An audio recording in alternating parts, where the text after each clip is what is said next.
आणि या क्षणाची राजकीय वर्तुळातील सर्वात मोठी आणि महत्त्वाची बातमी येत आहे। भाजप सरकारला बसला सर्वात मोठा धक्का, हा मोठा मंत्री फुटला। होय, भाजपचा एक असा नेता जो सर्वात विश्वासू मानला जायचा, ज्याने भाजपसाठी वेगवेगळ्या पदावर काम केलं, भाजपचे अध्यक्षपद ते केंद्रीय मनुष्यबळ मंत्री, तसंच त्याने एक वेळा लोकसभेचे खासदार पण राहिलेत, अशा मोठ्या मंत्र्यांनी अखेर भाजपला धारेवर धरलं। ज्याप्रमाणे जंतर मंतरवर विद्यार्थ्यांवर लाठीचार्ज झाला, त्यामुळे संपूर्ण देशामध्ये एकच आंदोलन पेटले। वेगवेगळ्या राज्यांमध्ये आंदोलन होत आहे आणि जनतेचा रोष दिसत आहे सरकारवर। परंतु आता तर स्वतः भाजपचाच एक मोठा मंत्री, ज्याने भाजपसाठी खूप मोठे कार्य केले, तळागाळातल्या कार्यकर्त्यांना एकत्र आणून त्यांनी भाजपला मोठं केलं, तोच आता मुख्यमंत्री मात्र भाजपवर संतापलाय आणि आत्ताच फुटला। नेमका हा मंत्री सध्या कोणत्या खट्ट्याचा मंत्री आहेत? मोदींच्या मंत्रिमंडळामध्ये आता सध्या यांच्याकडे कोणती जबाबदारी आहेत? तसंच हा कोणत्या मतदारसंघातून येतो? महाराष्ट्रामध्ये तसंच देशामध्ये या मोठ्या राजकीय नेत्याचं किती वजन आहेत? हे सगळं आपण तुम्हाला याच व्हिडिओत दाखवत आहे। फक्त तुम्ही हा व्हिडिओ पूर्ण शेवटच्या मिनिटापर्यंत बघायचा, कारण की या व्हिडिओच्या शेवटी भाजपमध्ये अंतर्गत काय चालले आहेत, अंतर्गत कशाप्रकारे भाजपलाच त्यांचेच मंत्री आता नाव ठेवत आहेत, त्यांच्यावर संतापलेले आहेत आणि थोड्या दिवसांमध्ये आणखी किती मोठे मंत्री, आमदार, खासदार राजीनामे देणार, त्याची सुद्धा गुप्त माहिती आत्ताच बाहेर पडलेली आहे। ती सगळी माहिती आपण तुम्हाला या व्हिडिओच्या शेवटी दाखवत आहे, त्यामुळे तुम्हाला हा व्हिडिओ पूर्ण शेवटच्या मिनिटापर्यंत बघावा लागेल। आणि या मोठ्या आणि महत्त्वाच्या बातमीसाठी आत्ताच व्हिडिओला एक लाईक झाला पाहिजे। लगेच एक लाईक करा। राज्यामध्ये आणि देशामध्ये सगळीकडे आंदोलन होत आहे, कारण की अभिजित दीपिके यांनी जंतर मंतरवर जे आंदोलन केलेलं होतं, त्याचे पडसाद देशभर दिसत आहे।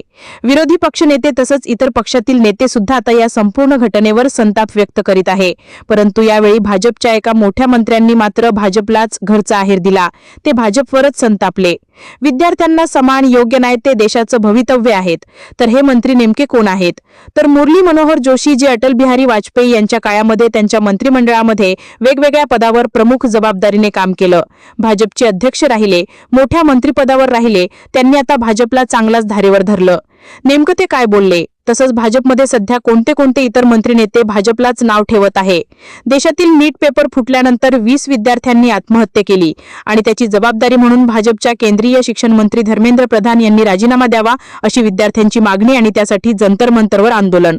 परंतु त्या आंदोलनावर पोलिसांकडून लाठीचार्ज झाला आणि विरोधी पक्षासह सत्ताधारी पक्षातील मोठे नेते भाजपवरच संतापलेले आहेत आणि अंतर्गत कशा प्रकारे सगळं वातावरण बिघडलेलं आहे ते सगळं आपण तुम्हाला आता लगेच याच व्हिडिओत पुढे दाखवित आहे। फक्त तुम्ही हा व्हिडिओ शेवटपर्यंत बघत चला। आणि या क्षणाची राजकीय वर्तुळातील सर्वात मोठी एक मोठी बातमी, भाजपचे ज्येष्ठ नेते मुरली मनोहर जोशी यांनी सरकारला घरचा आहेर दिलाय। जंतर मंतरवरच्या विद्यार्थ्यांच्या आंदोलनावरती त्यांनी त्यांची भूमिका स्पष्ट करत लाठीचार्जचा निषेध व्यक्त केलाय।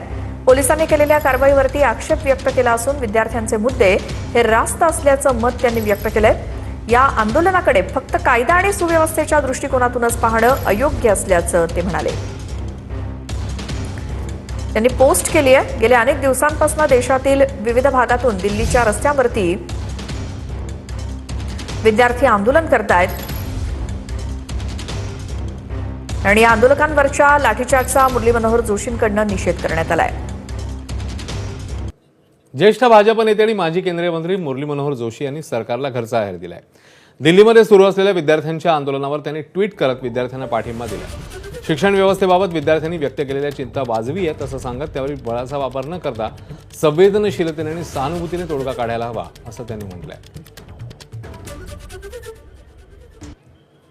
तर आपल्या पोस्टमध्ये मुरली मनोहर जोशी काय म्हणतात? देशाच्या विविध भागातून आलेले तरुण विद्यार्थी नवी दिल्लीच्या रस्त्यांवर जमलेलं पाहून दुःख होतंय।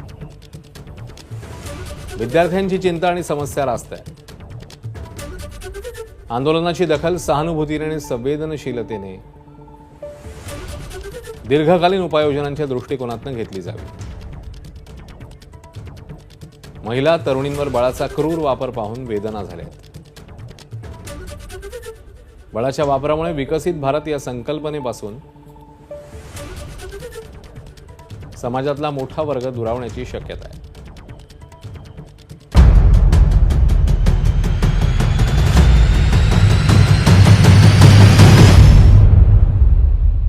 कॉकरोच पार्टीनं संसदेवर मोर्चा घेऊन जाणार असल्याचं जाहीर केलं आणि दिल्लीत वातावरण तापलं। याच मोर्चासाठी आज हजारो विद्यार्थी आंदोलक संसदेकडे कूच करण्याचा प्रयत्न करत निघाले, तेव्हा त्यांना रोखण्यासाठी पोलिसांनी मोठा लाठीचार्ज केला, अश्रुधुरांच्या नळकांड्या फोडल्या. यामध्ये अनेक तरुण गंभीर जखमी सुद्धा झालेत.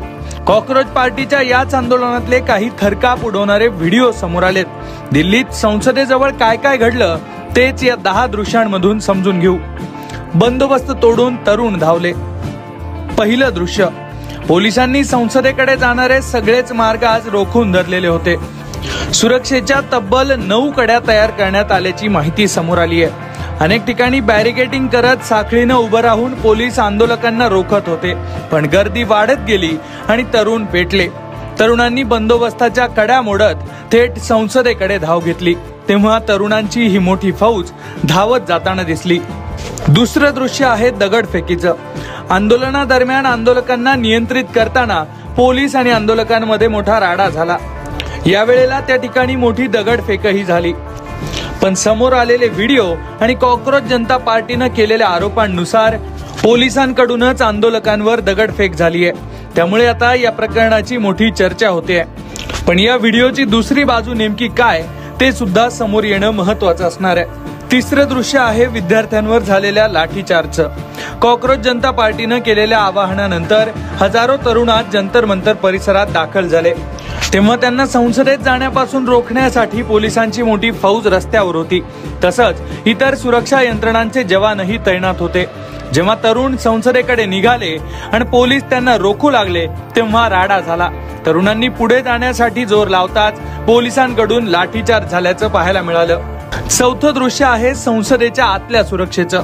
एकीकडे पोलीस आंदोलकांना रोखण्याचा प्रयत्न करत होते, पण आंदोलन नियंत्रणाच्या बाहेर गेलेलं होतं. तेव्हा संसदेत मात्र सुरक्षा यंत्रणा अलर्ट मोडवर गेल्याचं दिसलं. मोठ्या प्रमाणात बंदुका आणि पाण्याचे बंब संसदेच्या आत येणाऱ्या गेटकडे रोखल्या गेलेल्या होत्या. विद्यार्थ्यांच्या आंदोलनासाठी सुरक्षा यंत्रणांकडून अशा प्रकारे बंदोबस्त करण्यात आल्यानं याची सध्या चांगलीच चर्चा होतीये. हा व्हिडिओ सुद्धा सोशल मीडियावर व्हायरल होतोय. पाचवं दृश्य आहे संसदेकडे निघालेल्या आंदोलकांना रोखण्यासाठी जागोजागी पोलिसांनी केलेल्या बळाच्या वापराचं. काही ठिकाणी पोलिसांनी थेट अश्रुधूर सोडले, तेव्हा तरुणांच्या डोळ्यात जळजळ सुरू झाली आणि मोठी पळापळ झाली.